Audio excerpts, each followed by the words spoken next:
8 kandidati laburisti oħra ġew eletti bħala deputati fil-Parlament wara li 9 deputati laburisti ġew eletti fuq 2 distretti ċedew siġġu minn distrett minnhom. 4 mit-8 deputati eletti huma nisa filwaqt li l-4 l-oħra huma rġiel. Kif imħabbar qabel se tkun qed issir ukoll co-option fil-Parlament biex jimtela post li baqa' battal fid-9 distrett. B'kollox kien hemm 38 sottomissjoni ta' nominazzjonijiet għal dawn l-elezzjonijiet każwali. L-elezzjonijiet każwali tal-Partit Laburista saru l-5 filgħodu fis-salla tal-voti fin-Naxxar u ma saru permezz tas-sistema elettronika tal-Kummissjoni Elettorali. Fil-fatt biex ġew eletti 8 kandidati kollha dawn l-elezzjonijiet ħadu ftit inqas minn nofsija. Glenn Bedingfield ġie elett mit-tieni distrett u se jieħu s-siġġu vakat mill-Ministru Clyde Caruana. Illi kifet matul il-kampanja elettorali nibqa' man nies dejjem, nkun leħen għalihom fil-Parlament u nkompli naħdem fuq ix-xogħol importanti li bdejna. Ray Abela ġie elett mit-tielet distrett u se jieħu s-siġġu vakat mill-Ministru Owen Bonnici. Komplu bil-ħidma l-prijoritajiet għall-1000 proposta tal-Gvern Laburista u li ovvjament flimkien mal-Prim Ministru u mal-kollegi kollha, il-membri parlamentari, nkomplu naħdmu għal-ġid u l-prosperità tal-pajjiż u iżjed tal-familji Maltin u Għawġi.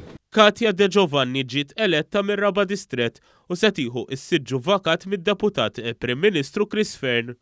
Hemm affarijiet oħra nixtieq naħdem fuqhom, is-saħħa mentali li għandha bżonn boost ħafna f'dan il-pajjiż rajniha wkoll minħabba li ġara bil-COVID. Omar Farrugia ġie elett mill-5 distrett u se jieħu s-siġġu vakat mill-Prim Ministru Robert Abela.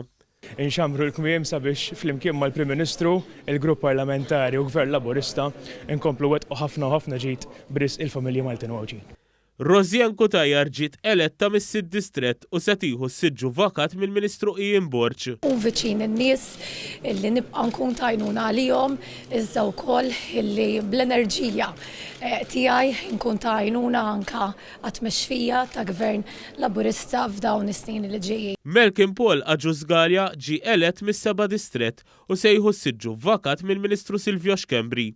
U wkoll fuq il-politika mdawra mal-individwu. Fl-aħħar mill-aħħar meta tkun tabib taħdem ħafna mal-individwu u hemmhekk tara verament l-importanza tal-politika fil-qalb tal-individwu fil-qalb tas-soċjetà. Rebecca Buttigieg ġiet eletta mid-9 distrett u se tieħu s-siġġu tal-Ministru Michael Falzon. Huwa nur u privileġġ li ser ikolli l-opportunità nirrappreżenta l-komunitajiet tiegħi fil-Parlament.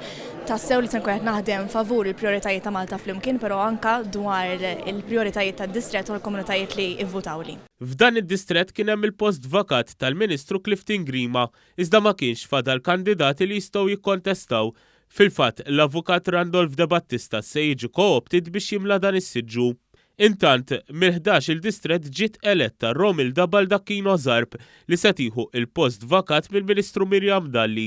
Hekk kif ħdimt bħala sindku tal-lokalità tal-Mosta ser inkun qiegħda naħdem biex dejjem inkun viċin in-nies, nisma' il-weġġett tan-nies u naraw fejn nistgħu nimplementaw dik id-differenza kollha li ser ikun hemm bżonn.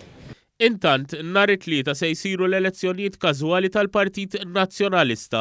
Wara dawn l-elezzjonijiet mistennijiet ħaddem il-mekkaniżmu għal aktar ugwaljanza bejn is-sessi fil-Parlament, għalhekk mistennija jiġu eletti iżjed nisa fil-Parlament.